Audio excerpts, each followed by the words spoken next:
तो चैप्टर हम लोग स्टार्ट करने जा रहे हैं formula revision unit and measurement का।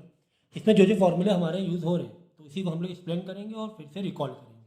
यानी चैप्टर आपने डिटेल में पढ़ लिया है तो ही ये फिर समझ में आएगा। अगर चैप्टर नहीं पढ़ा है तो फिर फॉर्मूले को मैं अगर एक्सप्लेन कर रहा हूँ तो आप फिर कनेक्ट होने में आपको दिक्कत होगी। ठीक है, तो यूनिट एंड मेजरमेंट बेसिकली हम लोग फिजिकल क्वांटिटी से स्टार्ट करते हैं कि हमारे पास कुछ फंडामेंटल यूनिट है। जैसे कि हमें वजन करना है तो हमारे पास किलोग्राम है, यानी कि मास के लिए किलोग्राम है। अगर कुछ चीज़ नापनी है, लेंथ नापनी है तो हम बोलेंगे हमारे पास मीटर है, तो सेंटीमीटर भी तो है।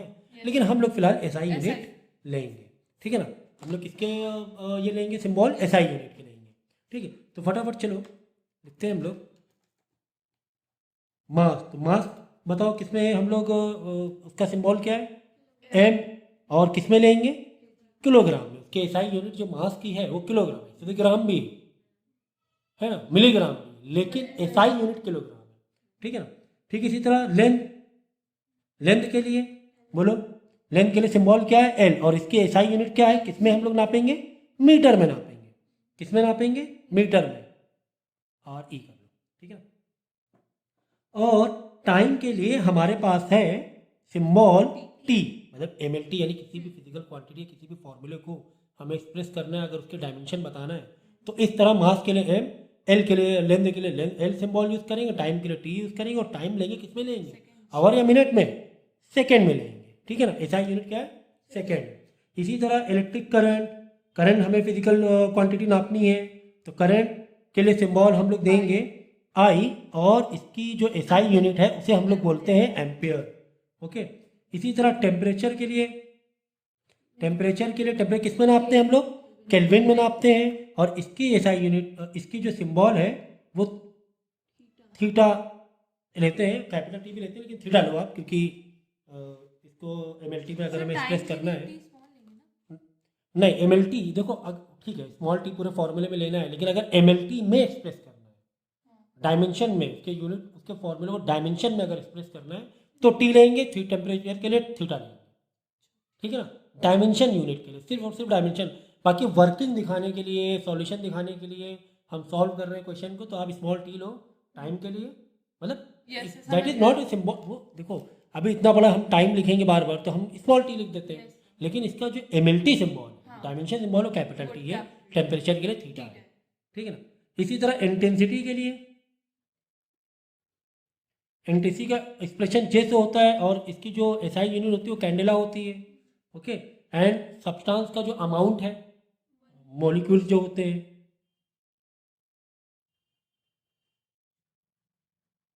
उसको हम लोग किसमें एक्सप्रेस करते हैं मोल में। किसमें एक्सप्रेस करते हैं मोल, नंबर ऑफ मोल, और उसका जो सिंबल है वो कैपिटल एन होगा। ठीक है, एमएलटी में देखो एमएलटी फॉर्म, एमएलटी मतलब डायमेंशन, जो हम डायमेंशन दे रहे हैं फॉर्मूले को जो डायमेंशन बताते हैं उसके लिए है। बाकी जो हम लोग प्रोसेस करते हैं अपने क्वेश्चन आंसर सॉल्व कर रहे हैं तो वहाँ पे फिर नंबर ऑफ मोल्स को हम स्मॉल एन से लेते हैं, तो वहाँ पे चीज़ें अलग हो जाती हैं। ठीक है, टाइम के लिए स्मॉल टी से दिखाते हैं, ये एक स्टैंडर्ड बनता चला गया है, लेकिन एमएलटी में ऐसे ही दिखाना है आपको। ठीक है, इसके बाद कुछ हमारे पास लेंथ के, लेंथ नापने के लिए, यानी कि जो हमारी कुछ प्रैक्टिकल यूनिट है, अगर हमें नापना है कोई चीज़, अब हमारे पास लार्ज डिस्टेंस है, स्मॉल डिस्टेंस है, एटम है, एटम तो बहुत ही छोटा है, तो हर एक को क्या आप मीटर में लोगे, नहीं ना, तो मीटर को कुछ तो आपको एक स्मॉल यूनिट होनी चाहिए जिससे कि हम उसे एक्सप्रेस करने में हमें ईजी हो, है ना। जैसे कि हमें 10 ग्राम गोल्ड हमें लिए तो 10 ग्राम गोल्ड को हम किलोग्राम में बताएंगे तो डेसिमल में बताना पड़ेगा बार बार, तो उसी को हम लोग 10 के ऊपर पावर रेस करके भी कर सकते हैं। तो हमें पता है कि मीटर तो एक बेसिक यूनिट है, लेकिन अगर कोई स्मॉल यूनिट है या लार्ज डिस्टेंस है तो उसको हम कैसे एक्सप्रेस करेंगे। तो देखो अगर हम बहुत स्मॉल यूनिट में जाए तो फर्मी से स्टार्ट कर सकते हैं।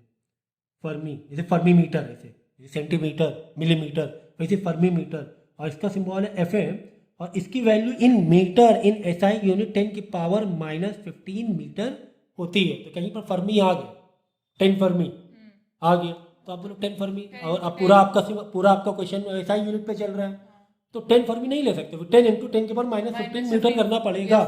करेक्ट। इसी तरह एस्ट्रॉन, एस्ट्रॉन तो बहुत यूज होता है। इसकी जो सिंबल होता है वो कुछ एक ऊपर नॉट लगा के एक्सप्रेस करते हैं, और ये याद रखना 10 की पावर 10 याद रखना, ये सब स्मॉल यूनिट है। 10 की पावर -10 है ना छोटे एस्ट्रॉन, तो ये यूज़ होता है काफ़ी।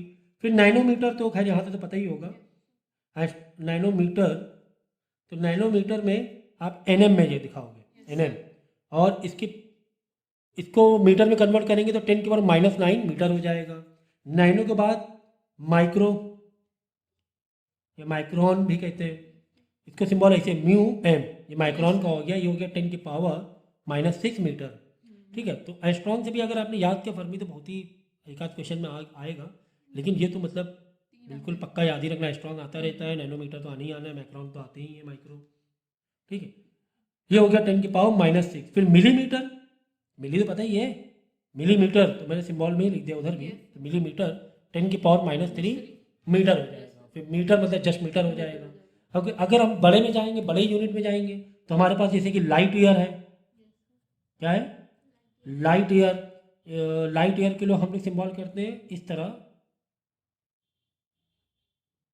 LY, और इसकी जो वैल्यू होती इन मीटर, देखो 9.46, बस इतना लिखो, ठीक है, इंटू 10 की पावर 15, 10 की पावर 15, नहीं अब देखो पॉजिटिव हो गया या माइनस में, तो एक लाइट ईयर हो जाएगा। इसी तरह एस्ट्रोनॉमिकल यूनिट जो होती है हमारी, एस्ट्रोनॉमिकल यूनिट वो होता है AU, ये होता है 1.49 इंटू 10 की पावर 11 होता है। ठीक है, इसके बाद एटॉमिक यूनिट भी होती है, तो इसको ऊपर ही लिख देंगे। एक काम करो यहाँ से, तो देखो ये तो चल रहा है तुम्हारा मीटर के फॉर्म में, ये तो हम लोग ऐसे कन्वर्जन करके भी इस तरह कर सकते हैं, ये तो आपको डायरेक्ट याद करना पड़ेगा, मतलब इसकी यूनिट, ये तो एक पर्टिकुलर डिस्टेंस है, ये तो कांस्टेंट वैल्यू है ना, ये तो कन्वर्जन हो गया कि एक फर्मी में इतना ये होता है, एक एस्ट्रॉन में इतना, ये मालूम होना चाहिए, नहीं ये आपको मालूम होना चाहिए कि एक माइक्रोन में कितने मीटर होते हैं, 10 की पावर -6 मीटर होता है, ये कन्वर्जन, ये तो कांस्टेंट वैल्यू है कि यहाँ से यहाँ तक डिस्टेंस इतना है, ये एस्ट्रोनॉमिकल यूनिट ये कितनी होती है। ठीक है, तो इसी तरह एटॉमिक मास यूनिट, अगर एटॉमिक मास जो होता है वो कितना होता है, उसकी यूनिट क्या है, AMU, जिसे बोलते हैं AMU, ये होता है 1.66 इंटू 10 की पावर -27। ठीक है, तो ये आपको ये सब तो याद होना चाहिए। ठीक है, इसके अलावा कुछ हमारे पास रूल्स हैं, वो हमें फॉलो करने हैं। डायमेंशन में हमें पता होना चाहिए कि 2 डिफरेंट डायमेंशन को वी कैन नॉट ऐड और सब्ट्रैक्ट। तो पहला रूल लिख लो, अगर 2 डिफरेंट डायमेंशन है,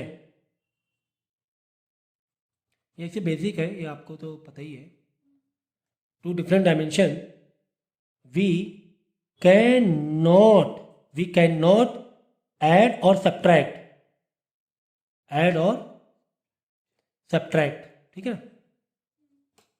ऐड और सब्ट्रैक्ट नहीं कर सकते। एग्जाम्पल के तौर पे 1 किलोग्राम में और एक सेकेंड में, उसको ऐड कर सकते हैं क्या, 10 किलोग्राम प्लस 30 सेकेंड कर सकते हैं क्या, ऐड नहीं कर सकते ना। तो डिफरेंट डायमेंशन को we can not add, but we can multiply और डिवाइड।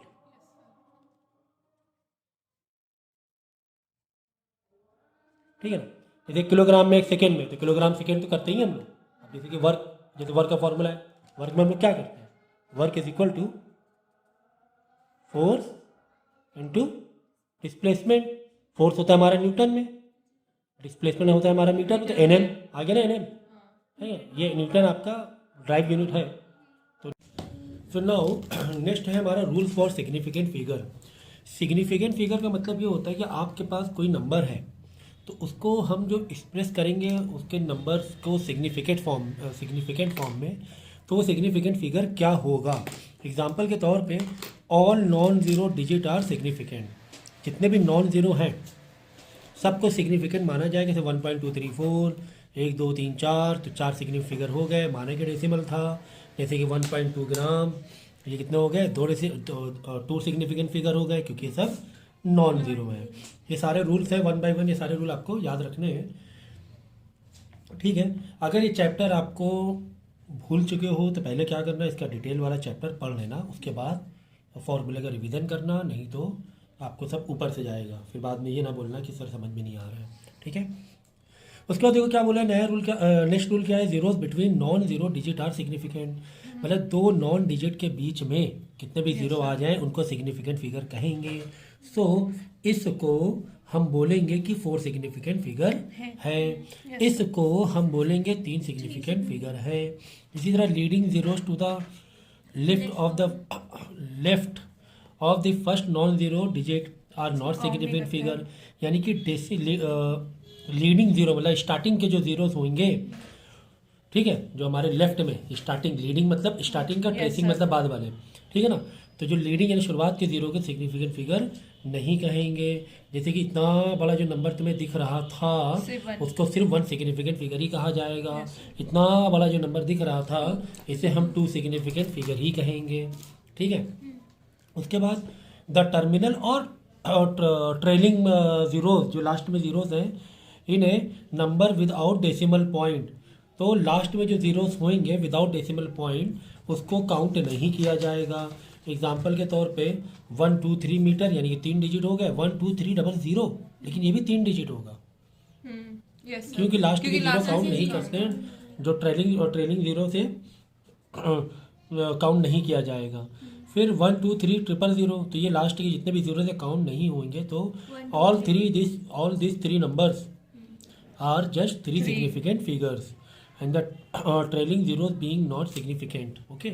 ये भी 3 डिजिट का सिग्निफिकेंट फिगर है, ये भी 3 सिग्निफिकेंट फिगर है, ये भी 3 सिग्निफिकेंट फिगर ही है, ठीक है। नेक्स्ट है trailing zeros that are also to the right of a decimal in number is significant. तो जो डेसिमल के राइट में है कोई डेसिमल नंबर है, देखो डेसिमल नहीं है तो राइट में जीरो लगाने का मतलब भी नहीं है। डेसिमल में ही हम लोग यहाँ पे जीरो लगा सकते हैं स्टार्टिंग में, है ना, वो सेंस बनता है। जैसे 23 है तो यहाँ पे जीरो का मकसद है, नहीं तो छोड़ ही दो, फिर इसका मतलब नहीं है। हाँ 0.23 तो लॉजिक बनता है, 0.023 तो लॉजिक बनता है। तो यहाँ पर भी आप देखोगे इस नंबर में जो डेसिमल वाला कोई नंबर है, अगर डेसिमल वाला कोई नंबर है तो leading, yes sir, left side leading, जो लीडिंग जीरोस हैं, आप देखो trailing zero that are also to the right of a decimal point, जो राइट के डेसिमल में है, अभी ट्रेलिंग का समझो, वो काउंट होंगे, ठीक है ना। अगर डेसिमल नंबर है तो, अगर डेसिमल नंबर स्टार्टिंग के नहीं होंगे, याद रखना यहाँ ये दोनों नहीं होंगे, लेकिन डेसिमल के आखिरी वाले होंगे। समझो इस बात, फर्क समझो इसका, ठीक है ना। जैसे कि 2 3, हाँ इसमें तो नहीं काउंट होंगे, ये काउंट नहीं होगा, इसको बोला जाएगा 2 सिग्निफिकेंट फिगर, ओके। लेकिन अगर यही नंबर ऐसे होता 2 3 0 तो इसको काउंट करते, इसको हम लोग बोलते हैं 3 सिग्निफिकेंट फिगर, ठीक है ना। 3 सिग्निफिकेंट फिगर, 2 सिग्निफिकेंट फिगर, समझ गए ना। अगर डेसिमल नहीं है तो आखिरी जीरो छोड़ दोगे, लेकिन अगर डेसिमल है तो आखिरी जीरो काउंट करना, स्टार्टिंग का नहीं होगा, वो ठीक है, स्टार्टिंग का तो नहीं होगा, ये ठीक है। अब जैसे ये 0.023 तो ये वाला तो नहीं होगा, स्टार्टिंग जीरो नहीं होते हैं, लेकिन डेसिमल में आखिरी के होते हैं और विदाउट डेसिमल में आखिरी में नहीं होते हैं। तो ये वाला हो गई 3 सिग्निफिकेंट फिगर माना जाएगा, क्योंकि 0.0 सब लेना ही नहीं, तो 2 3 0 और लास्ट में 0 क्यों लिया, जीरो क्यों नहीं होगा, जो डेसिमल के नहीं बाद होगा, स्टार्टिंग में नहीं होगा, स्टार्टिंग जीरो काउंट नहीं करना है। अच्छा हाँ 0.0230 है, हाँ। तो ये 0.0 काउंट नहीं होना है, नहीं, कितने भी स्टार्टिंग में पहले कितने भी जीरो आ जाए, हाँ। अगर 2 नॉन जीरो बीच के जीरो होते तब काउंट होता, हाँ। जैसे यहाँ पे 1 3 कुछ भी होता, 1 0.00 कुछ भी होता, लास्ट में 2 3 0 होता, तो वो सारे काउंट होते हैं। लेकिन जस्ट स्टार्टिंग के जीरो हमें काउंट नहीं करने हैं, ठीक है ना। ये बताया था ना, 0 पॉइंट अभी बताया, देखो 0.001 स्टार्टिंग के जीरो काउंट किए कि नहीं, it has only 1 significant figure, है ना। ये दोनों फर्क है। इसका साइंटिफिक नोटेशन आपको पता ही है कि 0.0017 को हम लोग लिख सकते हैं, डेसिमल है ना, आप इसके स्टैंडर्ड ले जाओ डेसिमल को, 1 2 3 4 आगे गए तो इनटू 10 की पावर -4, याद रखना माइनस में देंगे पावर, क्यों देंगे माइनस है, क्योंकि हम यहाँ बढ़ा रहे हैं। अगर यहाँ बढ़ा रहे हैं तो मल्टीप्लाई में अगर 10 लग रहा हो तो उसको पीछे घटा के लिखना पड़ेगा, आगे आ रहे हैं तो माइनस, ठीक है ना। ठीक इसी तरह 267.523, अब इसमें क्या है, पीछे गए, पीछे 1 2 पीछे गए, जब 2 पीछे गए हम लोग तो इनटू 10 की पावर 2 लगा दें, क्यों, जब यहाँ पे 2 पीछे गए तो पावर बढ़ानी पड़ेगी। अरे तभी तो 10 की पावर 2 100 से मल्टीप्लाई करोगे तभी तो ये सेम आंसर आएगा, यस सर। है ना, इसको 100 से मल्टीप्लाई करोगे डिवाइड बाई 2, तभी तो आंसर सेम आएगा। समझ गया ना। यस तो सर। इस तरह इसको एक साइंटिफिक नोटेशन या एक फिजिक्स में ऐसे ऐसे दिखाना चाहिए, यूनिट प्लेस के बाद डेसिमल दिखाना चाहिए। जैसे 0.0 ये नहीं, डेसिमल आगे लियो, 1 के पास ले जाओ, फिर बाद में 10 की पावर रेस कर दो। यहाँ पे आगे गए 4 जब Yes, तो 10 की sir, पावर -4 minus मतलब बैक करेंगे। करेंगे ताकि बैलेंस रहे नंबर। ये इस तरह साइंटिफिक नोटेशन में हम लोग कर सकते हैं। नेक्स्ट हमारे पास कुछ की पॉइंट है डायमेंशनल एनालिसिस के। क्या की पॉइंट है, क्या क्या की पॉइंट हमें याद रखने, देखो for equation to be dimensionally correct both side of the equation should be dimensionally same. Example के तौर पे जैसे आपने कोई फॉर्मूला लिखा, force is equal to m into A mass into X में, फोर्स के बाद डायमेंशनल यूनिट पता है, तो other side m into A में भी डायमेंशनल यूनिट वही आनी चाहिए। जब सेम डायमेंशनल यूनिट रहेगी MLT का जो फॉर्म है तभी हाँ इक्वेशन मानी जाएगी वो। और टेक्नोमेट्रिक फंक्शन जैसे साइन एक्स हो गया, लॉग एक्स या ई एक्स है, ये सब है ना डायमेंशनल लेस है। ओके, हाँ डायमेंशन नहीं होता है इसमें। मतलब और ट्रिग्नोमेट्रिक एक्स फंक्शन नहीं। हाँ थोड़ा डायमेंशन में होते हैं। Yes, sir. किलोग्राम हो सकता है, वजन हो सकता है, Yes, नापने sir. वाला यूनिट हो सकता है। And x is also dimension, मतलब यहाँ पे जो एक्स है लॉग साइन एक्स, तो ये भी डायमेंशन लेस है। So two expression can be added subtract, ये मैंने बता दिया था पहले ही कि दो एक्सप्रेशन को हम लोग ऐड और सब्ट्रैक्ट तो कर सकते हैं, लेकिन ऐड और सब्ट्रैक्ट नहीं कर सकते हैं, लेकिन डिवाइड और मल्टीप्लाई कर सकते हैं। डिवाइड और मल्टीप्लाई कर सकते हैं। ठीक है, अब आ जाओ एरर, जो मोस्ट इंपॉर्टेंट टॉपिक है, एग्जाम में इससे बहुत पूछा जाएगा और MLT वाले से पूछा ही जाएगा। MLT का मैंने पूरे क्वेश्चन कुछ करवाए मैं पहले ही, तो उसको पूरा प्रोसेस देख लेना। MLT के लिए कोई पर्टिकुलर फार्मूला तो वैसा नहीं है, वो आपका पूरा लेक्चर देखना पड़ेगा। देखो एक होता है, अब देखो यहाँ पे एरर में आते हैं कि हम लोग पता ही कि नाप रहे हैं या कुछ एक्सपेरिमेंट कर रहे हैं, मेजर कर रहे हैं, तो उसमें कुछ ना कुछ ह्यूमन एरर या सिस्टमेटिक एरर या कोई हमारे टूल जो जिससे नाप रहे हैं उसमें एरर हो सकती है। तो वो एरर को मिनिमाइज कैसे करें, एवरेज कैसे निकालें, ये हमारे पास एक मेथड दिया हुआ है। क्या मेथड देख लो, magnitude of difference between true value of quantity and the individual measurement value. ठीक है, तो पहले हमें क्या करना है, डेल्टा ए सबका अलग अलग डेल्टा ए निकालना है। डेल्टा ए का मतलब होता है, एग्जाम्पल के तौर पे चलो, जैसे कि आपने एक बार नापा 3.43, एक बार मेज़र किया 3.42, एक बार मेज़र किया 3.48 आ रहा है, एक बार मेज़र किया 3.50 आ रहा है, ऐसे 1 2 3 4 बार आपने नापा, तो चारों बार अलग अलग कुछ ना कुछ एरर्स हो रही है। अब इसको कम कैसे करें यार, किसको माने हम, कैसे मिनिमम एक पर्टिकुलर कैसे वैल्यू लें, कि 3.43 को ले लें या इन दोनों के बीच का कुछ, या इन तो कैसे लें। तो उसको निकालने का तरीका क्या है, पहले तो इनका मीन निकाल लो। पहले इनका क्या करोगे, मीन निकाल लोगे। ये एरर वाला पूरा देख लेना आप लेक्चर, ठीक है। तो इनका plus this plus this plus this plus this divide by 4 mean आ जाएगा। फिर सब का इसका भी, जैसे ये नंबर 1 है तो इसका अलग एक डेल्टा A1 अलग निकालना पड़ेगा। कैसे निकालेंगे ये, मीन में से, इसमें से, इसी में से मीन माइनस कर देंगे 343 से जो मीन आएगा। ठीक है, मीन कैसे आएगा, इन सबका प्लस डिवाइड बाई 4, ये माइनस करते आना, इसी ये आ जाएगा। इसी तरह डेल्टा A2 आ जाएगा, डेल्टा A2 मतलब 3.42 माइनस मीन करोगे जो इनका मीन आएगा। इसी तरह A3 A4 सब आ जाएंगे। ठीक है, तो ये हो जाएगा delta A1 delta A2 delta, ठीक है, ये तो हो गया। उसके बाद जो arithmetic mean of all absolute error, जो भी एब्सोल्यूट एरर आई हैं उनका भी मीन लेंगे। इनका भी मीन मतलब ये जो आंसर आया है 1 2 3 4, इन सबको भी प्लस करके डिवाइड बाई 4 कर देंगे। इन सबको की प्लस करके डिवाइड बाई 4 कर देंगे और इनकी मॉड वैल्यू लेंगे। प्लस मॉड मतलब बाई चांस यहाँ पे माइनस में भी आंसर आएगा, हो सकता है किसी में अब -043 आ रहा हो तो -043 नहीं लेंगे, प्लस 043 ही लेंगे। तो जो भी यहाँ पर आंसर माइनस में आ रहा है उसके प्लस में ही लेना है। तो प्लस फिर क्या करेंगे, सारे ये एब्सोल्यूट जो एरर आए हैं ये सारे एब्सोल्यूट एरर को प्लस करके उनका अरिथमेटिक मीन ले लेंगे और वापस डिवाइड बाई 4 कर देंगे। मतलब एरर का भी मीन निकालेंगे। पहले तो ट्रू वैल्यू का मीन निकालेंगे, फिर जो अलग अलग एरर आई हैं, ठीक है ना, एरर्स का जो हमने ये निकाला है delta A1 delta A2 delta A3 mean से माइनस कर करके इनका भी सब ऐड करके डिवाइड बाई 4 कर देंगे। अब उसके बाद फाइनली जो आपका आएगा, यानी कि जो मीन है यहाँ पे जो मीन आया था उस मीन में से ये जो भी आंसर है, हो सकता है माइनस में आंसर आया हो सकता है प्लस में आया हो। तो किस में आया है बताओ, यहाँ पर तो सब प्लस में ले रहे हैं हम लोग। Yes sir. अब बताओ, ठीक है, तो जो भी आंसर आएगा तो ये तो आंसर हमारा पॉजिटिव में ही आ रहा है, लेकिन यहाँ से जब आप लिखोगे फाइनली ए की जो वैल्यू है, जो हमें वैल्यू चाहिए हम किस में लें, तो ए मीन मतलब ये जो मीन आया था, जो मीन आया था उस मीन में प्लस या माइनस जो भी यहाँ से एरर आया है उसमें सिंबल क्या लगेगा, plus minus delta A mean. Delta A mean मतलब जो एरिथमेटिक मीन आई है एब्सोल्यूट एरर की, एब्सोल्यूट एरर्स की जो मीन आई है इसे प्लस माइनस करके ये बस आप दिखा दोगे, लगाओगे प्लस या माइनस, आंसर प्लस ही में आएगा ना, ये तो सब प्लस है ना। हाँ। Plus plus plus plus plus.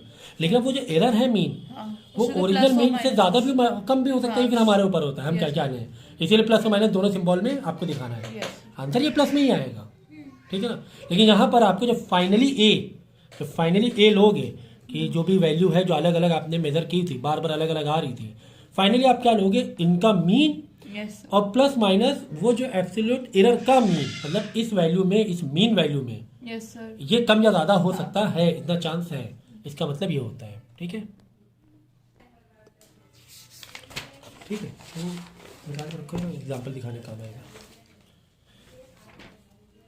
सो चैप्टर है ना, अच्छे से जो डिटेल वाले हैं उसको अच्छे से पढ़ लिया करो, उसके बाद रिवीजन फॉर्मूले देखा करो तो ज़्यादा रिलेट करोगे। बाद में देखो रिलेटिव एरर है, तो रिलेटिव एरर में क्या होता है कि आपको कंपैरिजन दिखाना होता है कि delta A mean upon A mean, मतलब फ्रैक्शन वैल्यू दिखाया। Yes sir. Delta A mean मतलब क्या, सारे जो एब्सोल्यूट मीन एरर बाद निकाले में जो थे आया है। इनका जो मीन निकाला था वो डेल्टा वो हो गया डेल्टा ए मीन और जो अपॉन पहले निकाला- ये वाला मीन, Yes. इसका मीन। जो तो एरर्स हाँ जो हमने एरर नहीं, जो हमने अलग अलग नापने में अलग अलग आ रहा हाँ, था वही। उनका मीन, ठीक है ना। तो delta A mean divide by A mean यानी ये हो गया फ्रैक्शन वैल्यू। तो फ्रैक्शन मतलब कि ए मीन में डेल्टा ए मीन का कितना फर्क आ रहा है, यस सर। है ना। तो समझ गए ना, ए मीन एग्जांपल के तौर पे ए मीन आया 3.43 3.48 ऐसा कुछ था एग्जांपल में, तो मान लो 3.45 ले लो कि मीन आया था 3.45 इसका, इन सब का मीन कितना 3.45 आ रहा था। अब इसमें हो सकता है 0 पॉइंट, ये जो डेल्टा ए मीन है हो सकता है इसमें 0.5 का एरर हो, 0.5 का, एरर तो 3 पॉइंट यानी 3.5। अब ऐसा भी फ्रैक्शन वैल्यू मालूम पड़ रही ना एक Yes, sir. कि यार 3.45 में इतनी कमी है, इतनी दिक्कत है, 3.4 0.5 का आगे पीछे है। फिर 0.5 काफ़ी होता है वैसे, वो डिपेंड करता Yes, है sir. अब कि कैसी यूनिट है आपकी, बहुत ज़्यादा एक प्रिसाइज यूनिट है तो 0.5 बहुत ज़्यादा हो गया, क्योंकि 3 से 0.5 कम करोगे तो लगभग 2.95 हो जाएगा, ऐड करोगे तो 3.95 पहुँच जाएगा, है ना। काफ़ी ज़्यादा हो गया 0.5 3.5 0.5 मतलब 0.50 0.5 मतलब अगर 4 5 2 डिजिट में ले लो ना इसमें तो 50 कह सकते हो इसे, है ना। तो ये एक हो गया आपका एक। तो मैं ये क्यों आपको है ना थोड़ा सा फील कराने की कोशिश करो, ये हम लोग कर ही क्यों रहे हैं, फ्रैक्शन में दिखाई क्यों रहे हैं। फ्रैक्शन में दिखा रहे हैं कि ये जो बाय डिफ़ॉल्ट लाइक जो हमने मीन निकाला है 3.45 अलग अलग नापने में आ रहा था, लेकिन 3.45 क्या आ रहा था, मीन आ रहा था उसका, वो अलग अलग जो वैल्यू नापी उनका एवरेज 3.45 आ रहा था, उसमें से 0.5 की चांसेस है एरर की हमारी, अच्छा है ना। उसमें चांसेस कितना है 0.5 का। अगर ऐसा होता 3.45 में अगर जो एरर आता, ये वाला एरर, ये जो डेल्टा सबके जो तुमने निकाले ना Yes, A1 sir. A2 A3 इनका Yes, भी sir. Absolute Mean. एरर का भी मीन निकाला है, तो समझो आता अगर 0.005, यस सर। हाँ तो यहाँ पे हमें थोड़ा हमें रिलैक्स फील होता हाँ। कि यार हम एरर तो कर रहे हैं, इसमें से सिर्फ इतनी एरर इतनी कर रहे error हैं, है है ना। Yes, sir. इसमें से सब इतनी सी एरर कर रहे हैं हम लोग, यहाँ पे बहुत ज़्यादा एरर हो रही है। Yes sir. तो ये तुम्हारा ये जो फ्रैक्शन जो रिलेटिव एरर है यानी फ्रैक्शन जो वैल्यू दिखाते हैं हम लोग, थोड़ा सा एक आइडिया अंदाज़ा होता है हमें कि यार हाँ यार इतने हम प्रिसाइज हैं, मतलब इतना ठीक है, चलो यहाँ तक चल जाएगा, मेरा जो एक्सपेरिमेंट है यहाँ तक चल जाएगा, ये वाला नहीं चलेगा, हम फिर से अपना एक्सपेरिमेंट स्टार्ट करें। इसमें तो एरर बहुत ज़्यादा आ रही है 3.45 0.5 मतलब काफ़ी आधे का फर्क आ रहा है। 0.5 आधा, Yes, ये sir. 3.5 पे हो और ये आधा आधा एरर है पूरा। बहुत ज़्यादा हो गया, है ना। तो इसलिए अब इसी को परसेंटेज बताना है तो इंटू 100 कर दोगे तो परसेंटेज में आ जाएगा वो, है ना। इसी को बेस इंटू 100 कर दो, परसेंटेज में दिखा दोगे।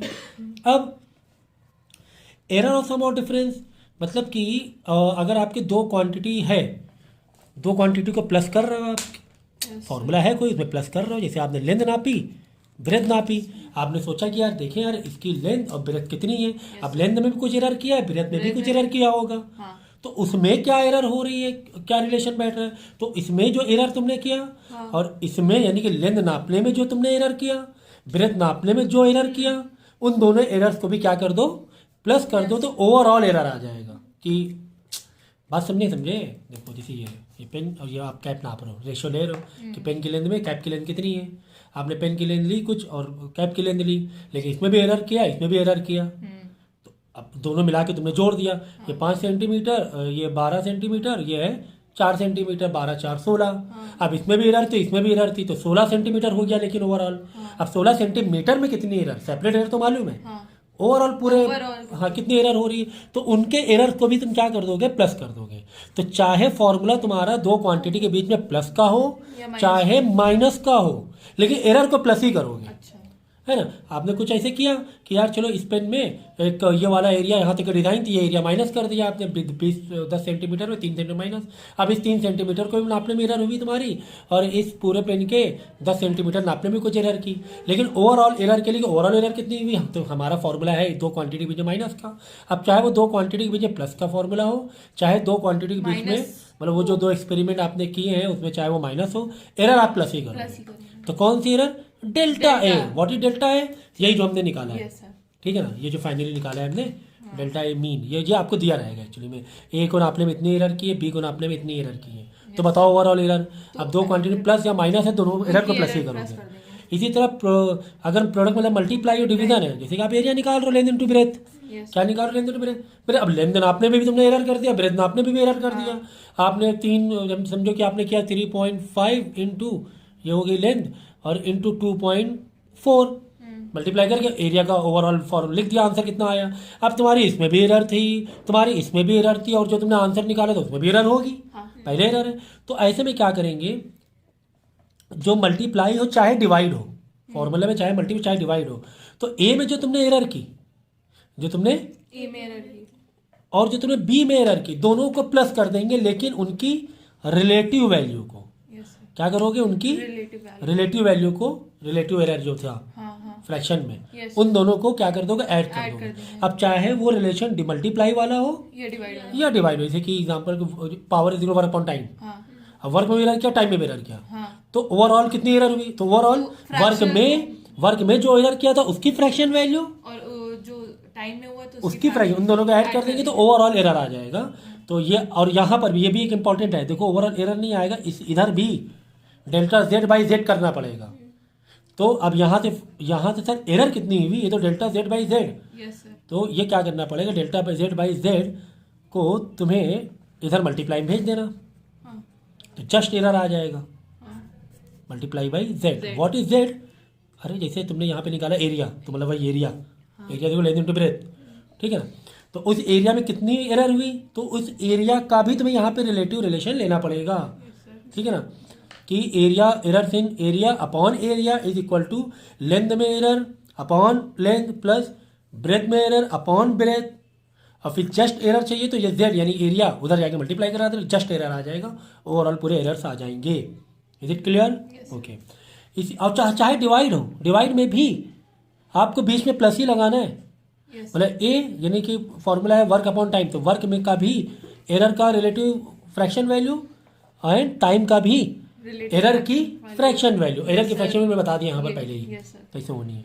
इन दोनों को प्लस कर देंगे, फिर ओवरऑल जो भी था वर्क पावर, जैसे पावर का फॉर्मूला एग्जांपल ले रहे हैं, तो पावर की तरह लाके मल्टीप्लाई करा दोगे तो जस्ट एरर का आ जाएगा, नहीं तो इनका फ्रैक्शन वैल्यू आएगी, यस सर। ठीक है ना।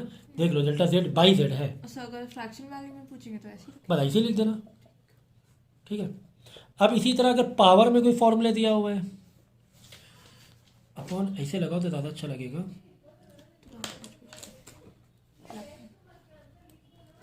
जैसे ए के ऊपर पी है पावर, बी के ऊपर क्यू है, सी के ऊपर पावर आर है, ऐसा कोई फॉर्मूला है, यस सर। ठीक है ना, ऐसा कोई फॉर्मूला है तुम्हारा, कुछ इस तरीके से फॉर्मूला है। ए तुम्हारी कुछ क्वांटिटी फिजिकल क्वांटिटी, बी कुछ फिजिकल क्वांटिटी, सी कुछ फिजिकल क्वांटिटी, अब सब में एरर किया तो ओवरऑल एरर आ जाएगा। इसको मान लो पूरे फॉर्मूले मान लो जेड इज इक्वल टू, तो अब कैसे निकालें जेड इज इक्वल टू, तो हम क्या करेंगे डेल्टा जेड यानी कि इसमें कितनी एरर आई इसकी रिलेटिव वैल्यू हम निकाल रहे हैं कि ओवरऑल एरर कितनी है, तो डेल्टा जेड बाई जेड, ये जो पावर है ये आ जाएगा आगे, पी है पी आ जाएगा आगे, पावर आगे आ जाएगा, ओके पावर आगे आ जाएगा, और ब्रैकेट में ए का फ्रैक्शन एरर ले लेना, डेल्टा ए बाई ए, फिर क्या लगाओगे, बीच में प्लस लगाओगे, बी भी रहेगी ना, यस सर। क्यू आगे आ जाएगा, पावर आगे आ जाएगा, तो अब बी की fraction error delta B by B नहीं लग रहा था प्लस, अब सोचो तो डिवाइड वाला क्या करें, तो डिवाइड में यही करना है, कोई घबराना नहीं है, आर को आगे आ जाएगा, अपॉन में नहीं जस्ट प्लस करते हो, सी डेल्टा सी बाई सी, तो सी वाले के फ्रैक्शन एरर, और फ्रैक्शन एरर कैसे निकालना है यहाँ बता दिया मैंने, ये आ गया। अब जस्ट एरर निकालना है तो जेड उधर जाके मल्टीप्लाई कराना पड़ेगा, ठीक है। अगर इनका रेशियो निकालना है तो ये, ठीक है, समझ गया ना। तो पावर चाहे वो डिवाइड में हो चाहे किस में भी हो, कोई घबराने नहीं। बोले अगर लगा हुआ माइनस पी तो यहाँ माइनस पी ना रख देना, लाकर रखा जाएगा पी। अच्छा, हाँ, माइनस की बात। पावर में अगर माइनस क्यू है, जैसे बी क्यू -3 है, रखना आपको 3 है, ठीक है ना भाई। आर क्या और आर माइनस ही तो हो रहा था ऊपर, सी आर ऊपर ले आओगे तो आर की पावर माइनस नहीं हो जाएगी, सी आर -1 माइनस आर, ठीक है। लेकिन रखा तो यहाँ प्लस में ही ना, समझ गए ना। बाकी इसके एग्जाम्पल आप देख लेना। तो जब बुक से क्वेश्चन लगाना, जैसे कि चैप्टर स्टार्ट करने जा रहे हो, लगाने जा रहे हो, तो पहले ये पढ़ लेना, पहले ये समझ लेना, ठीक है ना। डिटेल लेक्चर तो पहले देख ही लिया आप लोगों ने, ठीक है। फिर ये समझ लेना रिवीजन वाले, फिर क्वेश्चन लगाओगे तो देखना कैसे फटाफट होगा, और सामने रखना अपने, अब खुद ही पता चलता रहेगा, ठीक है ना, कि यार कैसे कैसे रिलेट किया करते हुए जा रहे हैं हम लोग। एग्जाम्पल के तौर पर देखो, मैं एग्जाम्पल दिखा भी देता हूँ। अब यहाँ पे देखो, यहाँ पे आपको एक डिस्टेंस दिया हुआ था, इसमें ये जो फिजिकल क्वांटिटी हमने नापी थी, इसमें हमने +-0.2 एरर किया था, और ये जो नापी थी इसमें हमने +-0.3 एरर किया हुआ था, ठीक है ना। ये 0.2 कैसे आया होगा, ये हमने पहले नापा होगा 13.8 का, 13.2 आ रहा होगा, 13.3 आ रहा होगा, तो उससे हम लोग ने क्या किया, मीन निकाला, फिर एब्सोल्यूट एरर का मीन निकाला, तब जाके 0.2 आया होगा, है ना। वैसे तो क्या था हमने प्लस माइनस, ये 2 आंसर दिए हुए हैं कि इसमें हम इतनी एरर कर रहे हैं, इसमें हम लोग इतनी एरर कर रहे हैं, ठीक है ना। तो अब देखो, अब इसकी फ्रैक्शन एरर कैसे निकालोगे। अब स्पीड निकालना है हमें, स्पीड ये क्या है, ये डिस्टेंस है और ये है टाइम। तो स्पीड का फॉर्मूला क्या है, डिस्टेंस अपॉन टाइम। डिवाइड में है तो डिवाइड में है तो क्या हुआ, डिवाइड में है तो क्या हुआ, देखो यहाँ पर भी तो डिवाइड ही में था, ये देखो, चाहे ये वाला, ये तो पावर भी है इसमें, तो पावर है भी नहीं, इसमें पावर ही नहीं है तुम्हें, है तो distance upon time, distance upon time. तो कैसे निकालोगे भाई, सेम स्पीड यानी कि delta S is equal to, चलो यहाँ करके दिखाई दे रही है, यही कर दूँ, तो डेल्टा एस यानी स्पीड अपॉन स्पीड, है ना, इज इक्वल टू इन्हीं के एरर का क्या लोगे, इन्हीं के एरर को प्लस कर दोगे, है ना। देखो इन्हीं के एरर का सब प्लस कर दो, लेकिन फ्रैक्शन वैल्यू, क्योंकि डिवाइड में ना प्लस माइनस नहीं है, जस्ट प्लस माइनस होता तो हम सिर्फ प्लस कर देते सारे एरर को, लेकिन ये मल्टीप्लाई या डिवाइड में है, तो इनकी फ्रैक्शन वैल्यू को प्लस करना पड़ेगा। तो फ्रैक्शन डिस्टेंस की फ्रैक्शन वैल्यू क्या होगी, डिस्टेंस का, ये देखो ये है 0.2, तो 0.2 अपॉन 13.8, यही तो हुआ फ्रैक्शन वैल्यू, प्लस 4 अपॉन 0.3, ठीक है ना। Yes sir. तो पहले क्या करना, अब सर ये स्पीड की वैल्यू तो हमें मालूम नहीं, तो स्पीड निकाल लेना, स्पीड देखो डिस्टेंस अपॉन टाइम, ये कैपिटल जो है वो डिस्प्लेसमेंट अपॉन टाइम, तो डिस्प्लेसमेंट कितना 13.8, टाइम कितना दिया 4 दिया हुआ है, तो स्पीड आ गया हमारा, क्योंकि अपॉन में स्पीड डालना है ना, फिर ये स्पीड जाकर उधर मल्टीप्लाई हो जाएगा, बात समझिए। तो ओवरऑल एरर आ जाएगा, ये गॉट इट, ठीक है ना। फ्रैक्शन वैल्यू कब प्लस करना है, जब डिवाइड में हो या मल्टीप्लाई में हो। जस्ट एरर कब प्लस करना है, जब दो वैल्यू आपस में प्लस में हो फॉर्मूले में, ठीक है ना। अब यहाँ पावर होती तो पावर क्या करते, बस जस्ट आगे ले आते, इसके आगे ले आते, है ना भाई। जब पावर होती है अगर तो पावर आगे आ जाता है, इधर से आगे आ जाता है, इतना ही तो फर्क है दोनों में, समझ में आया कि नहीं आया, ये चीज़ थी। बस इस चैप्टर में इतना ही रिवीजन था, लेकिन एमएलटी के मैंने एग्जांपल नहीं दिए। एमएलटी वाले जो डायमेंशन वाले कन्वर्जन है वो तो आपको पूरा डिटेल में ही सीखना पड़ेगा, ठीक है।